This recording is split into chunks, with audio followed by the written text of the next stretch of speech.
Ezra Cross was 44 years old, and for 14 years he believed his marriage was the one thing in his life that couldn't collapse. He was a civil engineer, a man who built bridges for a living, who understood load and pressure, and exactly how much weight a structure could hold before it failed. He had built everything he and his wife Diane owned with his own hands and his own sacrifice. Then a bridge construction site in Lagos nearly killed him. For 12 days, Diane received word that her husband was dead. What she did with those 12 days would destroy everything Ezra thought he knew about the woman he loved. She didn't grieve. She didn't wait. She threw a party. And when Ezra walked through the front door of his own home, bandages still visible, 14 years of trust still intact, what he found inside didn't just break his heart. It told him exactly who his wife had always been. And Ezra Cross was a man who knew precisely how to dismantle a flawed structure from the foundation up. Before we jump into the story, comment where in the world you are watching from and subscribe because tomorrow's story is one you need to hear. The ceiling fan in the Lagos hospital room spun lazily, casting rhythmic shadows across Ezra Cross's face as he lay there, trying to piece together the fragments of memory that floated through his mind like scattered bridge debris. His body ached, a deep, consuming pain that reminded him with every breath that he was lucky to be alive. The room smelled of antiseptic and something unfamiliar, tropical maybe, wafting in through the half-open window. Outside, the Nigerian city hummed with life, but in here time seemed suspended, marked only by the rotation of that fan and the steady beep of monitors. 11 days had passed since the accident, though Ezra had been conscious for only the last 2.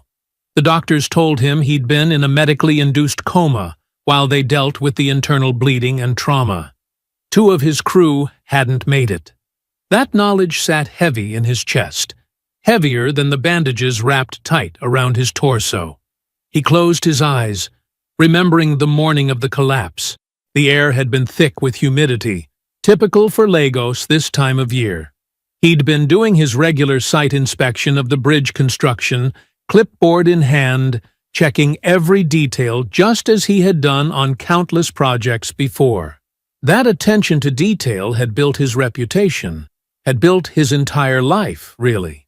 Growing up in Atlanta, the son of Reverend Harold Cross, Ezra had learned early that nothing worth having came without careful work. He'd earned his engineering degree through a combination of partial scholarship and long nights loading trucks at a warehouse. Every step had been calculated, measured, built on the step before it.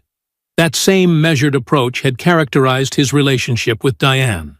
He remembered their first date 14 years ago, her laugh when he admitted he'd researched 3 different restaurants before choosing one. She'd found his thoroughness charming then.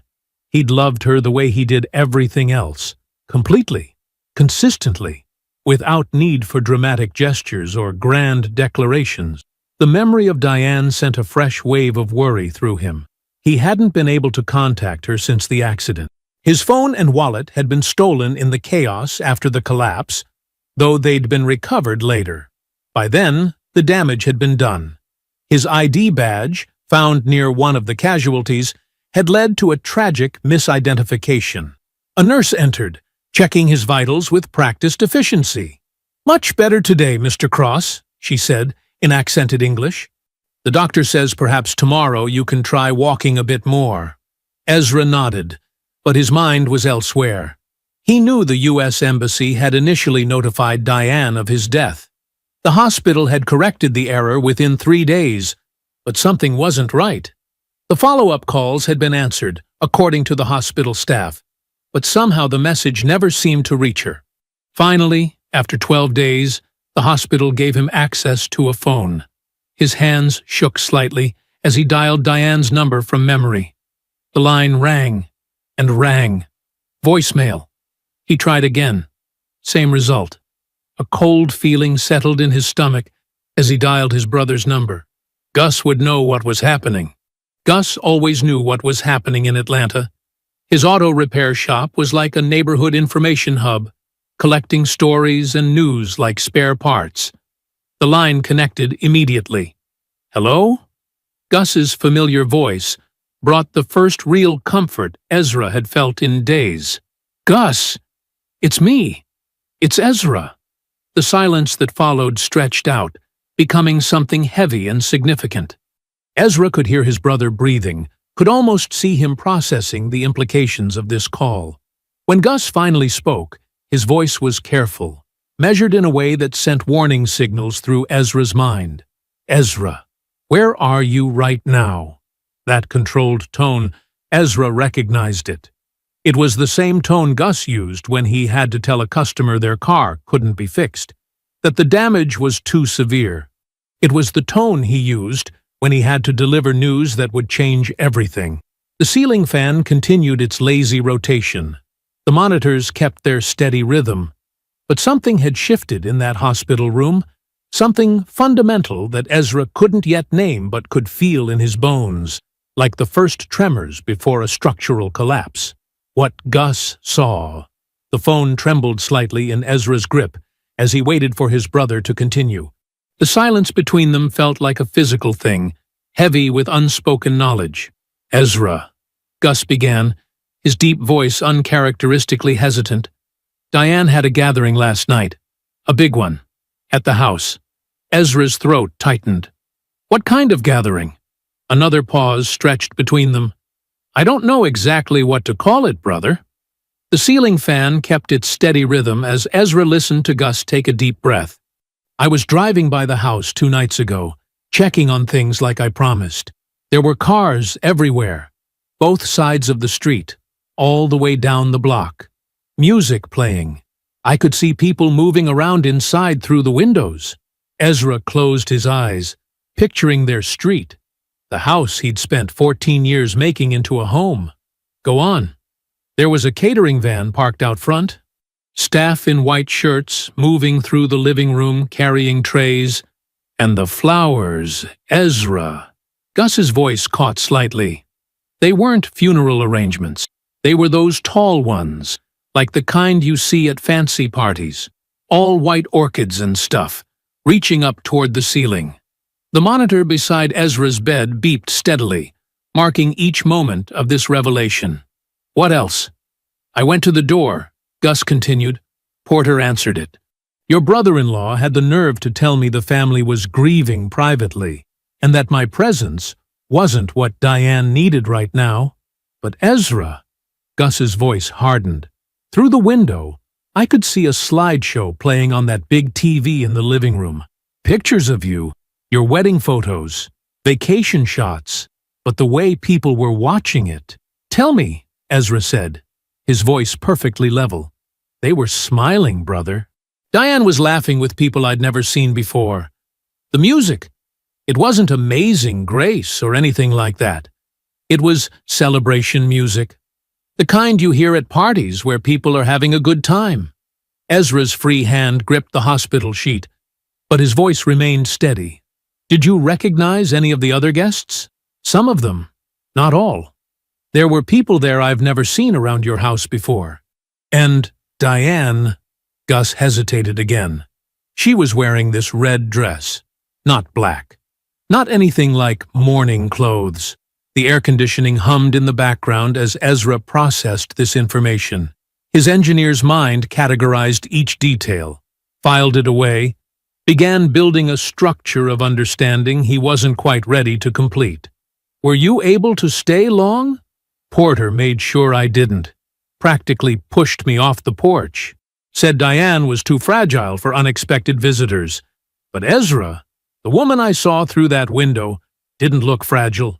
She looked," Gus trailed off, "like she was hosting a party." Ezra finished for him, his voice soft but firm. "Yeah, exactly like that." Ezra lay there, feeling the weight of bandages across his chest, remembering every dinner, every conversation, every moment of the last 14 years. When he spoke again, his voice was precise, controlled. "I need you to do something for me, Gus. Just one thing. Anything, brother. Find out if Diane has contacted any divorce attorneys in the past 2 weeks. Can you do that quietly? I can. I know people who know people. Good. Ezra paused. Don't tell anyone I called. Not a single person. As far as everyone's concerned, you haven't heard from me. Understood.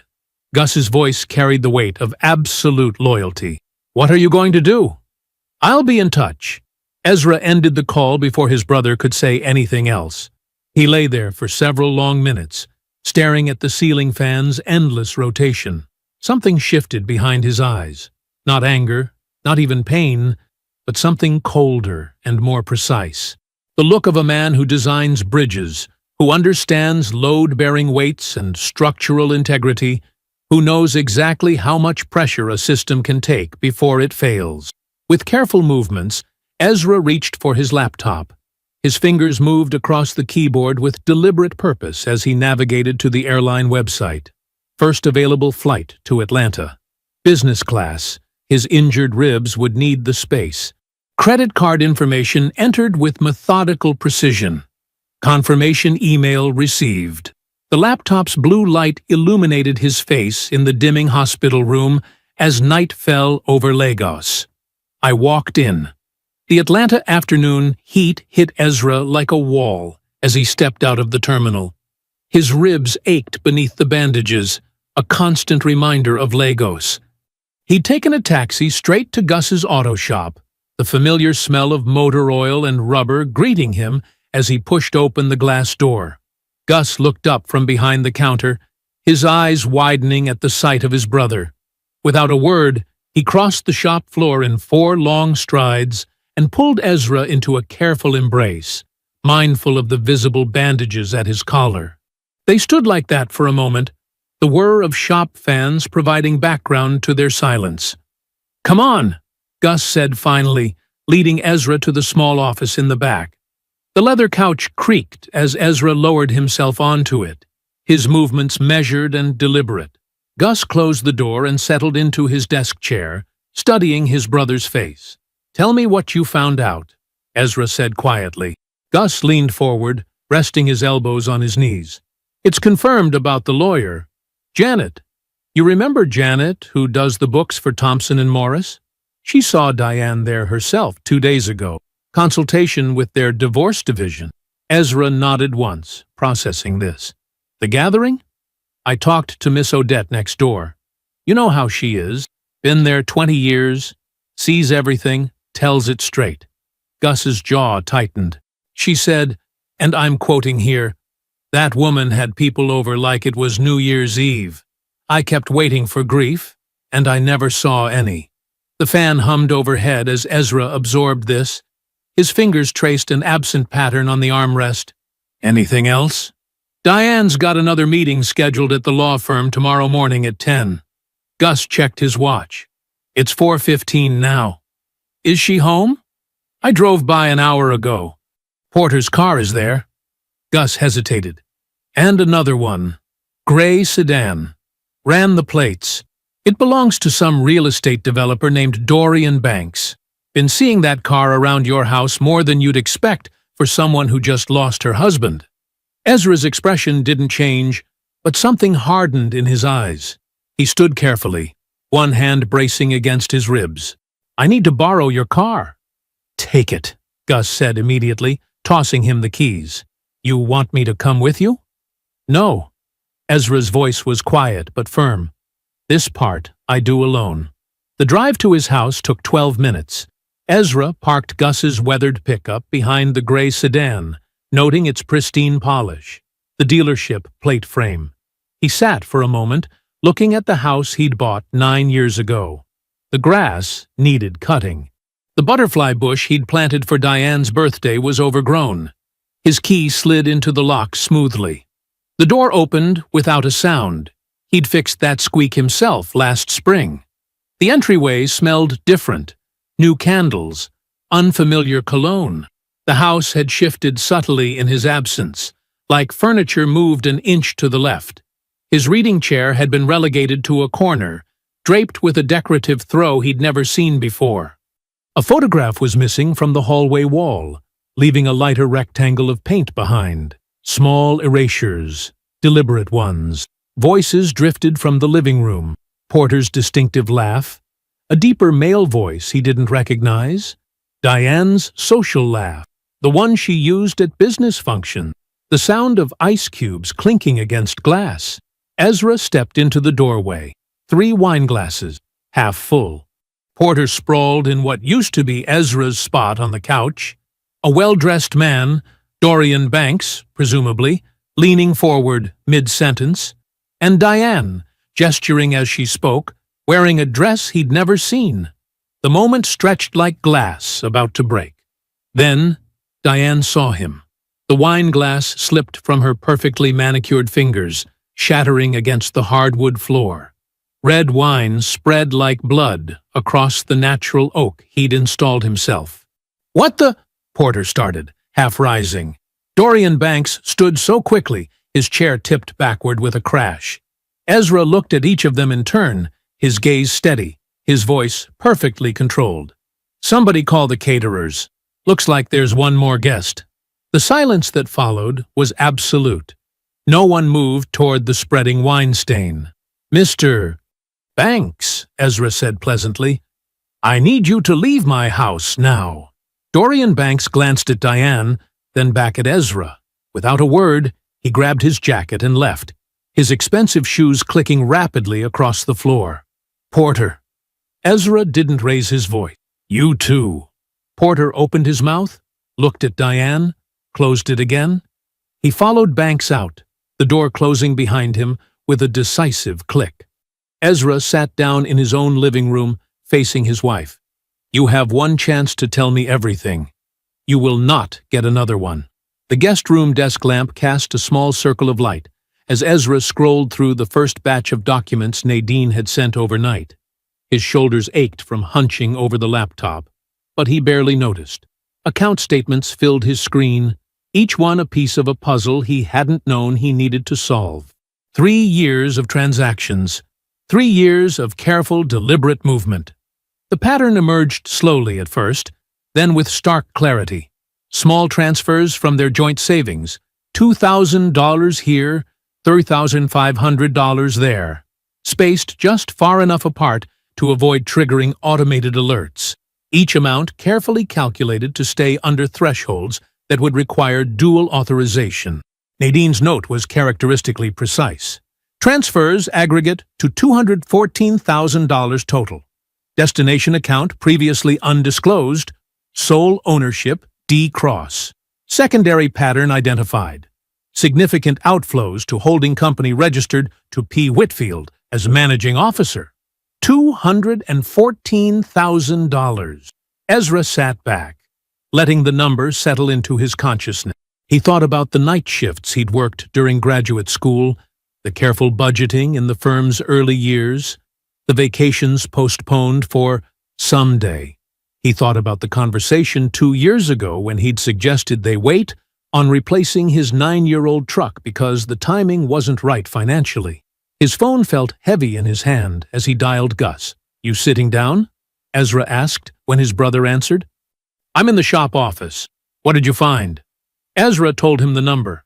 The line went quiet except for the distant sound of pneumatic tools from Gus's garage. $214,000, Gus repeated finally. "You know what? Makes sense now. I always told you Porter spent money like he had somebody else's ATM card. Turns out he did. Yours. Looks that way." Ezra's voice remained steady. "What are you going to do?" "Document everything. Then more." Ezra ended the call and opened a new Gmail account under a name Diane would never think to check. He began forwarding every file Nadine sent, organizing them methodically by date and type. He picked up his phone again, this time opening the camera. The morning light threw the empty rectangle on the hallway wall into sharp relief, a pale ghost where his photograph used to hang. He took several shots from different angles, making sure the lighter paint was clearly visible against the surrounding wall. Each photo went into a dedicated folder in his new email account. Through the guest room window, he could see Dorian Banks's gray sedan still parked in the driveway. The timestamp on his phone read 6:03 a.m. He photographed the car too, making sure to capture the license plate and the early morning light that proved when it was taken. At 7:15, he heard Diane moving around in the kitchen. The familiar sounds of coffee brewing, cupboards opening and closing. He changed his shirt, smoothed his hair, and walked out to join her, as if this were any other morning. "I made extra coffee," Diane said, her voice trying too hard for normalcy. She watched him over the rim of her cup, eyes tracking his movements as he poured his own. "Thank you," he said pleasantly, adding his usual amount of cream. He sat at the kitchen island, opened his newspaper, and asked, "Any plans for today?" The question made her fingers tighten slightly around her cup. "Just some errands. Maybe lunch with Bridget." Ezra nodded, turning a page. "Sounds nice. The weather's supposed to be good for it." The conversation continued like that, superficial, carefully weighted with unspoken things. Ezra noted how Diane's hands shook slightly when she rinsed her cup, how her laugh sounded forced when he made a mild joke about the weather. He catalogued each nervous gesture, each evasive answer about her schedule, storing them away with the same precision he applied to engineering calculations. Back in the guest room, door closed behind him, he opened a new document in his private email account. He typed out their breakfast conversation word for word, including timestamps and his observations of her physical reaction. He noted which questions made her tense and which topics she tried to redirect. The document grew steadily as he worked, another piece of evidence added to the growing architecture of truth he was building. $214,000. The number sat in his mind like a foundation stone, supporting everything that would come next. He heard Diane's car start in the driveway. Through the window, he watched her pull out, presumably headed to those unnamed errands. Her brake lights flashed at the corner before she disappeared from view. The afternoon sun beat down on the weathered sign of Gus's auto repair as Ezra pulled into the gravel lot. The familiar sounds of the shop, air compressors hissing, metal clanking against metal, provided a steady backdrop as he made his way to the small office where Gus was waiting. "I need you to find out everything you can about Dorian Banks," Ezra said without preamble, settling into the worn chair across from his brother's desk. "Use whatever connections you have. Anyone who's worked with him knows him, has dealings with his real estate business." Gus nodded, already reaching for his phone. "Give me 48 hours. People talk to me because they know I don't waste their time with gossip. This isn't gossip." Over the next 2 days, Ezra maintained his careful routine at home, while Gus worked his network. Mechanics who serviced luxury cars, contractors who'd done renovations, the interconnected web of people who kept Atlanta's business community running at ground level. On the second afternoon, Gus called Ezra back to the shop. "Found someone," Gus said when Ezra arrived. "Former employee at Banks Development. Administrative assistant who handled his calendar for 3 years. She agreed to meet me for coffee this morning." Ezra sat quietly, waiting for his brother to continue. "I didn't play games," Gus went on, told her straight. "My brother almost died overseas. Came home to find another man sitting in his living room. She got real quiet after that." He paused, making sure he had the words exactly right. Then she said, "He talked about her like she was already his, bought her a bracelet for their 3-year anniversary. This was at least a year ago." The fluorescent lights hummed overhead as Ezra absorbed this. 4 years, while he was securing the Lagos contract that would fund their next decade, while he was flying back and forth to Nigeria, reviewing structural plans, building the future they had planned together. 4 years of the 14 they'd shared. "There's more," Gus said carefully. The assistant remembered specific dates because she handled the dinner reservations, private rooms at places where they wouldn't be seen. Started around the time of that charity gala Diane said was for work. Ezra remembered that night. Diane describing the event as a professional obligation, coming home late, telling him about the silent auction and the rubber chicken dinner. He'd been grateful she was willing to attend those functions, building the social connections that helped their shared life grow. The math was simple, brutal. 4 years out of 14. Nearly a third of their marriage had been a performance, and he'd missed every cue that should have told him he was the only one who believed in the show. "I need some time," Ezra said quietly, standing. "You want me to come by later?" Ezra shook his head. "Not tonight. Thank you for this, Gus." He drove home in the fading afternoon light, pulled into the garage, and turned off the engine. Then he sat in the darkness, letting the weight of 4 years settle into his bones. The concrete walls held the silence, containing the moment when the last piece of his old life crumbled away. 45 minutes passed according to the dashboard clock. Ezra got out of the car, went inside, and walked straight to the kitchen.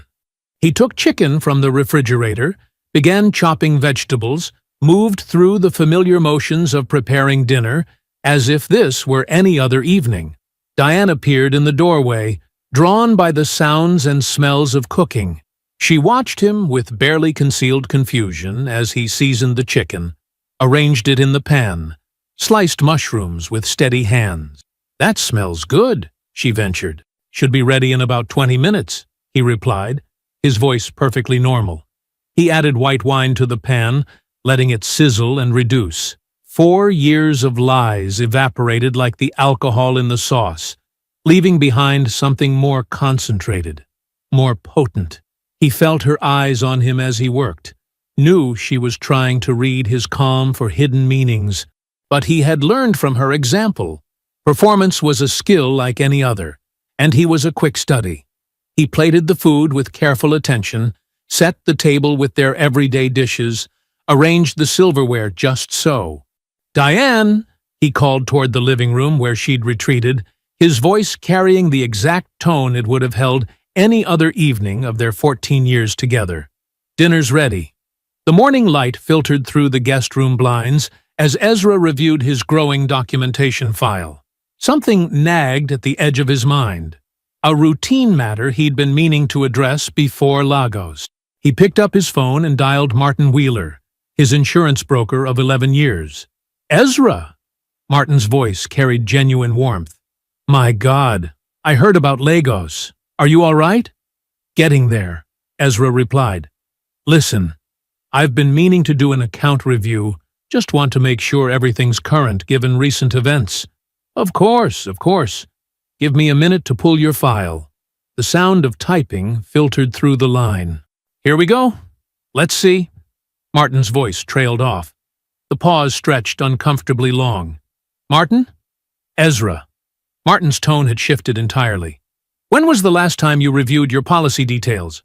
Before Lagos? Probably 6-7 months ago. Why?" Another pause.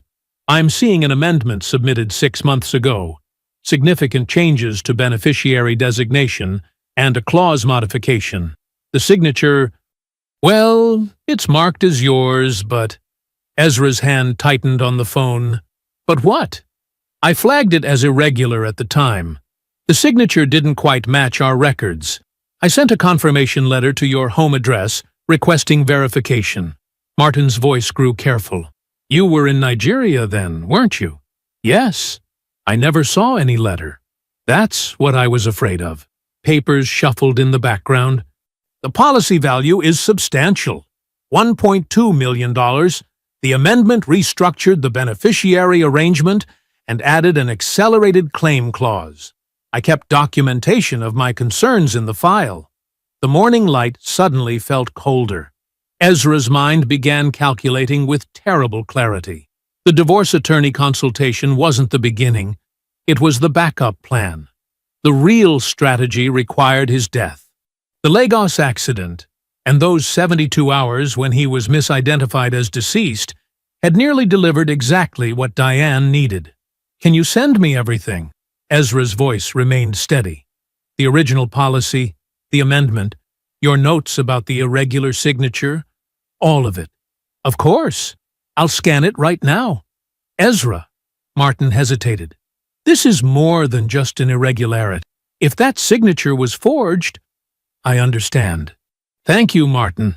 Ezra ended the call and sat completely still, letting the implications settle into place.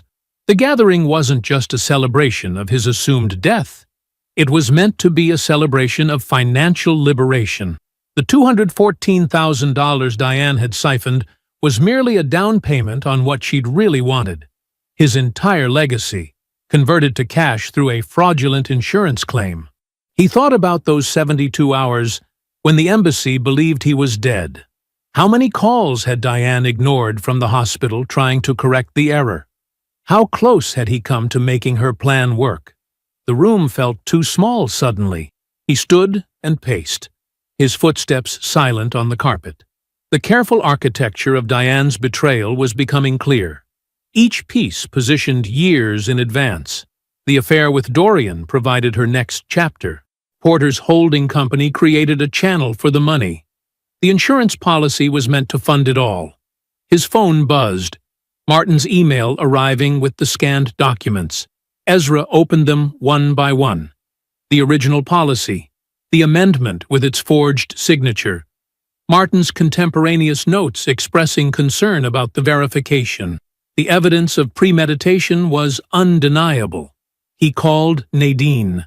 "I just got documents from my insurance broker," he said when she answered. "Diane modified my life insurance policy 6 months ago. Forged signature. $1.2 million payout." The silence on Nadine's end lasted several seconds. When she finally spoke, her voice carried carefully controlled fury. "Ezra, we need to talk about what you want to do with all of this." He looked at the documents spread across his screen. The financial transfers, the insurance fraud, the years of calculated deception. His response came without hesitation. "I already know." Moving to his laptop, Ezra opened his email and began composing a message to Angela Price, the corporate attorney who had helped build his firm's legal foundation. The subject line was simple: "Urgent meeting request. Insurance fraud documentation." His fingers moved steadily across the keyboard, laying out the evidence as precisely as he would document structural calculations for a bridge.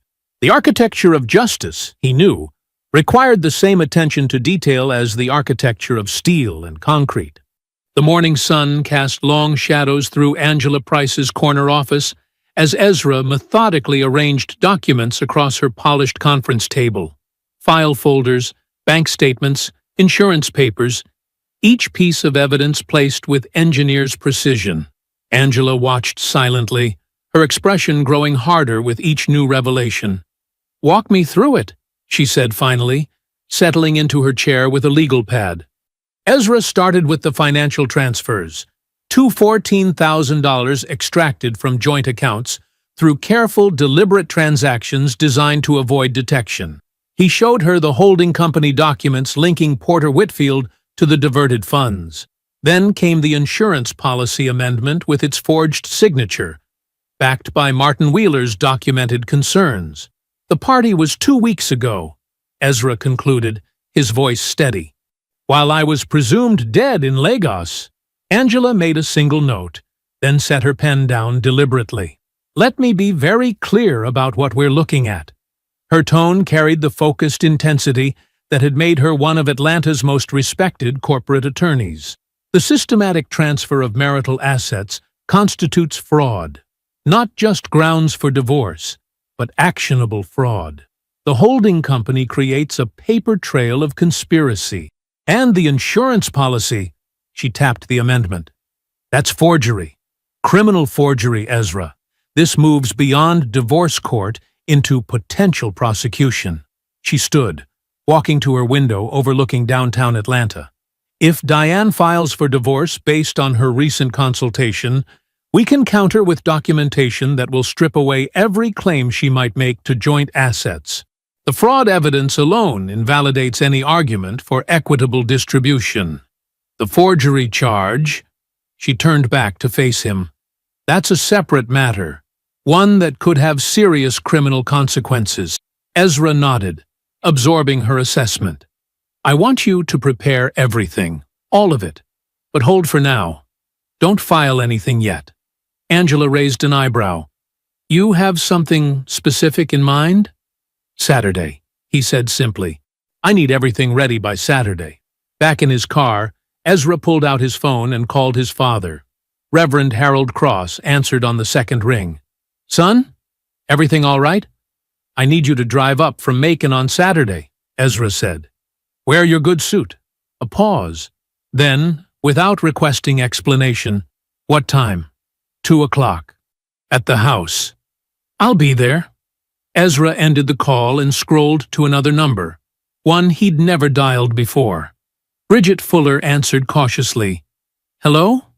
Bridget, this is Ezra Cross. His voice remained perfectly calm. I want you to know that I'm aware of everything. The 4 years, the money, the party while I was presumed dead, the insurance policy. The silence stretched so long he checked to ensure the call hadn't dropped. I'm not calling to ask you anything, he continued. I'm calling to give you an opportunity to not be standing on the wrong side when this concludes. Bridget's exhale was shaky. She told me you'd never find out. Another pause. I want you to know, I told her she was wrong. I told her you weren't what she thought. I appreciate you saying that. I tried to warn her, Ezra, about all of it. She wouldn't listen. When I call you next week, he said, I need you to come. Will you do that? Yes. Her voice had steadied. I'll be there. Ezra ended the call and set his phone down on the passenger seat. The pieces were arranged now. Angela's legal architecture, his father's moral authority, Bridget's insider testimony. Each element positioned with the same precision he'd apply to designing load-bearing supports for a bridge. That night, in the guest room that had become his sanctuary, Ezra lay down and felt a different kind of weight settle over him. Not the crushing pressure of betrayal or the burning focus of preparation, but something cleaner, like the air after a storm. His breathing slowed. His mind, for the first time since waking in that Lagos hospital, grew quiet. For the first time since the accident, since the party, since discovering the architecture of Diane's betrayal, Ezra Cross slept through the night. Saturday afternoon, sunlight filtered through the living room windows of Ezra's house, casting long shadows across the hardwood floors where a wine glass had shattered weeks before. Reverend Harold Cross arrived first, his good suit pressed and his presence filling the room with the gravity of 40 years behind a pulpit. He said nothing, simply embraced his son with firm certainty, then took a seat in what had been Ezra's reading chair. Gus positioned himself near the front door, his auto shop clothes exchanged for clean dark jeans and a pressed shirt, dressed for witness work, his shoulders set like foundation stone.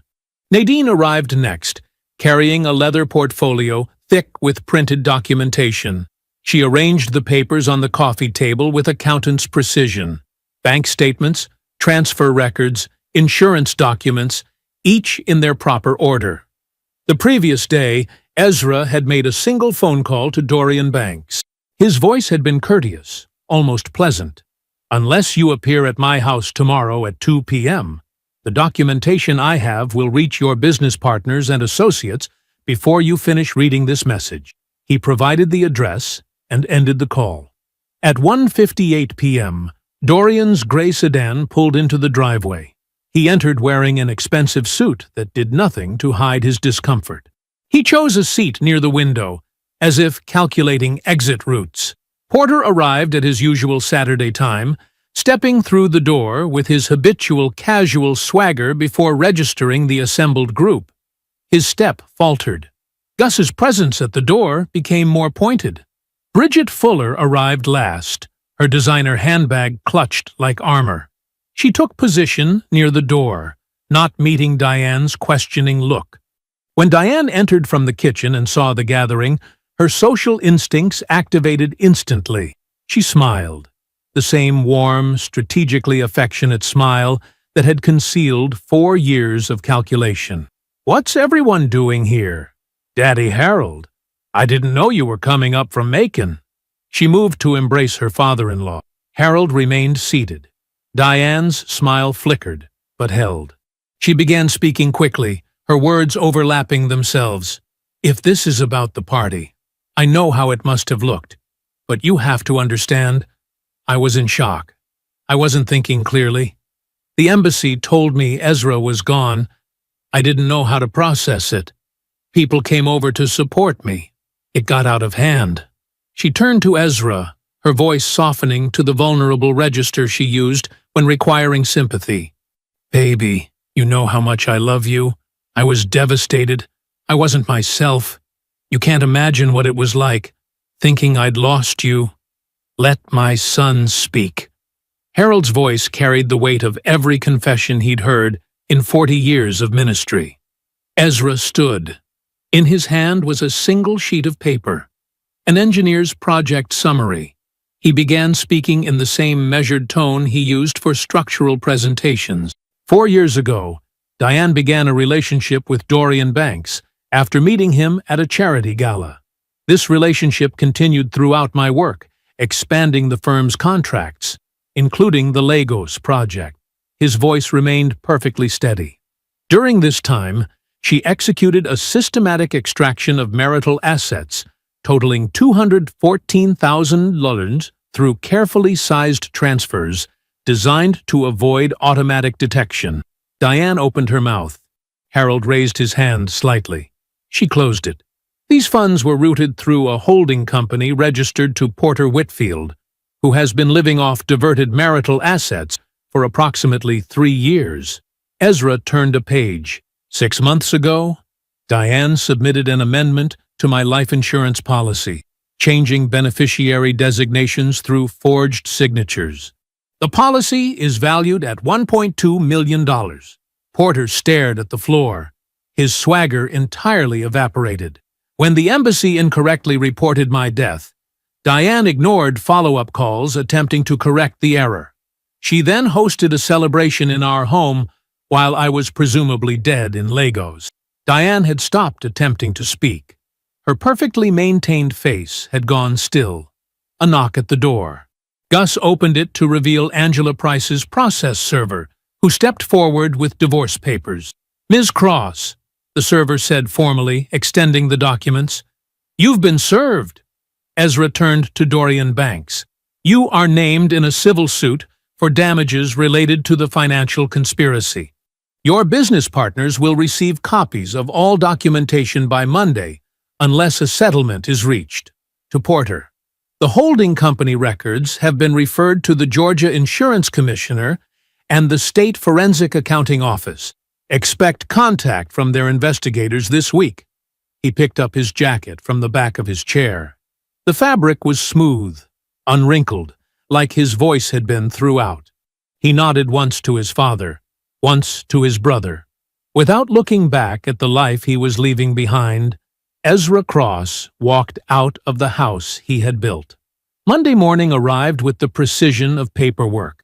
Angela Price's office hummed with quiet efficiency as she simultaneously filed the divorce petition and forwarded a thick manila envelope of insurance documentation to the Georgia Insurance Commissioner's office. Her signature, practiced and perfect, marked each document with finality. Within days, the insurance commissioner's investigator contacted Ezra. The man was methodical, taking detailed notes as Ezra walked him through the chronology. The investigator's eyes narrowed at the broker's documented concerns, the timing of the policy modification, and the Lagos incident's convenient alignment with Diane's plans. Diane's attorney, an expensive divorce specialist from Buckhead, discovered quickly that criminal allegations changed everything. No amount of legal maneuvering could erase the broker's detailed documentation of his suspicions, the forensic handwriting analysis of the forged signatures, or the damning timeline of ignored hospital follow-up calls. In the sterile conference room of the district attorney's office, Diane's carefully maintained composure cracked as her attorney outlined her options. The evidence supported felony charges. The DA was offering a plea to misdemeanor insurance fraud, one that would leave her with a permanent criminal record, but no jail time. Her attorney's advice was clear. Take the deal. She took it. The divorce proceedings unfolded with mechanical efficiency. The documented financial fraud stripped Diane of any leverage in asset negotiations. Angela Price wielded bank records like surgical instruments, excising Diane's claims to the house, the investment accounts, even the art collection she'd curated. The final settlement left her with basic necessities and nothing more. Porter's carefully constructed financial house of cards collapsed under scrutiny. The holding company's records, exposed to daylight, revealed years of creative accounting and misrepresented investments. Two former business partners, discovering their money had been redirected through the same channels Diane used, filed independent civil suits. Porter's swagger evaporated completely as legal fees mounted. By summer's end, he was living in his mother's spare bedroom in Savannah, dodging creditors' calls. Dorian Banks, ever conscious of his professional reputation, recognized a sinking ship when he saw one. His attorney contacted Angela Price with a settlement offer before the civil suit could be filed. The number was substantial, enough to replace everything Diane had extracted from the joint accounts, with interest. The check cleared within 48 hours. Dorian's gray sedan never appeared in Atlanta's northern suburbs again. Diane's calls to his office went unreturned. Her texts received automated responses. Her emails bounced back from a deactivated address. By month's end, Dorian Banks had become as ghost-like as Ezra was supposed to have been in Lagos. Bridget Fuller's exit was quieter, but no less complete. No social media announcements, no public declarations of dissolved friendship. She simply stopped accepting lunch invitations, changed her regular salon appointment to a different day, declined event invitations with polite, impersonal regrets. When Diane finally confronted her in the Whole Foods parking lot, Bridget simply said, "I can't do this anymore," got in her car, and drove away. The elegant social circle Diane had cultivated dispersed like smoke. The charity board positions went to other women. The country club membership lapsed. The holiday party invitations stopped arriving. Atlanta's social architecture, once her natural habitat, rearranged itself around her absence. She rented a two-bedroom apartment in a neighborhood she would have dismissed as beneath her 2 years earlier. The misdemeanor conviction made employment background checks complicated. The reduced settlement meant downsizing everything: her wardrobe, her car, her expectations. 3 months after the confrontation in the living room, Ezra sat in Angela Price's office, reviewing the final divorce decree. The document was substantial, heavy with exhibits and appendices documenting every financial finding. Angela had built it like Ezra built bridges, with mathematical precision and zero tolerance for structural weakness. He read each page carefully, his engineer's attention to detail present even here. The late afternoon sun slanted through Angela's office windows, casting long shadows across the conference table where everything was ending. Ezra signed his name on the last page. The ink was black and permanent. Angela added her own signature as witness, then looked at him with professional satisfaction. "It's done," she said simply. Ezra stood and extended his hand. Angela shook it firmly, the handshake of completed contracts and concluded business. He walked out of her office into an ordinary Atlanta afternoon. Traffic moved on Peachtree Street below. The city continued its eternal construction. The world went about its business, indifferent to the small death of paper and ink that had just occurred 30 floors above.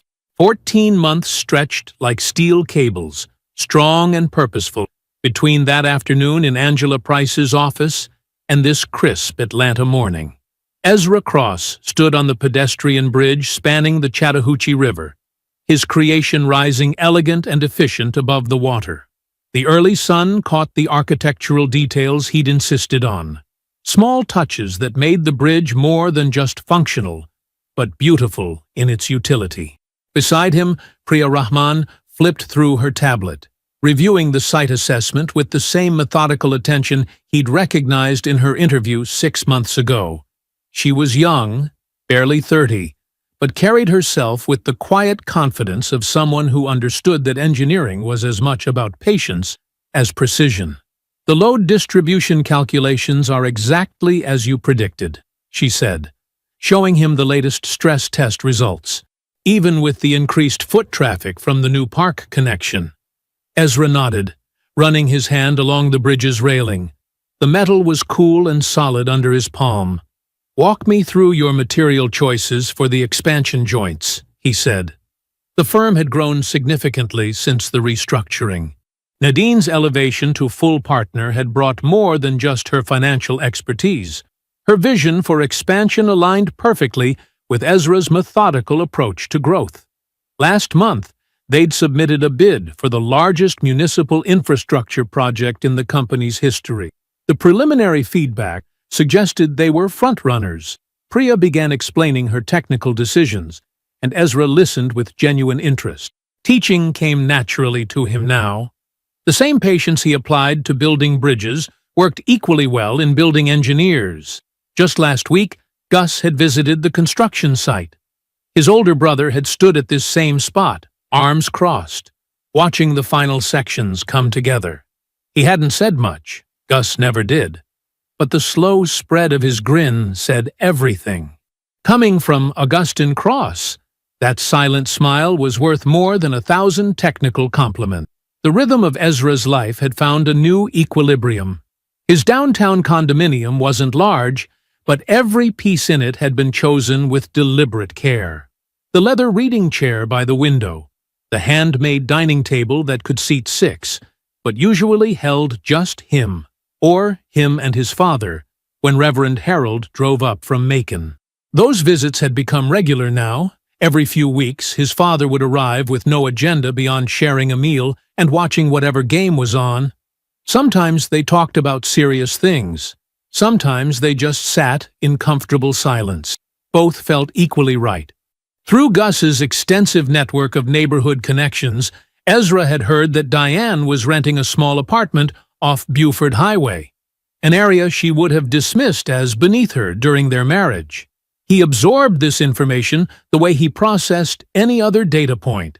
Noted, filed, and closed, without emotional attachment. The file stayed closed. Bridget Fuller had taken her own path to reconstruction. She'd moved to Virginia for a fresh start, according to mutual acquaintances. She'd sent Ezra one email before leaving, not asking forgiveness, but acknowledging her part in enabling what happened. He'd responded with simple appreciation for her final honesty. That was enough. The temperature variation calculations are particularly important here, Priya was saying, pointing to a specific joint configuration. Ezra refocused on her explanation, appreciating how she'd anticipated his next question before he asked it. They walked the bridge's full length, their footsteps solid on the surface he'd designed. Ezra explained the rationale behind each element, how the materials were chosen not just for strength, but for longevity, how the slight curve in the span wasn't aesthetic, but mathematical, how every piece served both beauty and function. The morning air was cool and clean. Below them, the Chattahoochee moved with its ancient patience. Atlanta's skyline rose in the distance, familiar and ever-changing. Construction cranes marked new growth like exclamation points against the sky. Priya made careful notes as Ezra detailed the relationship between wind loads and cable tension. Her questions were precise, showing she'd already thought several steps ahead.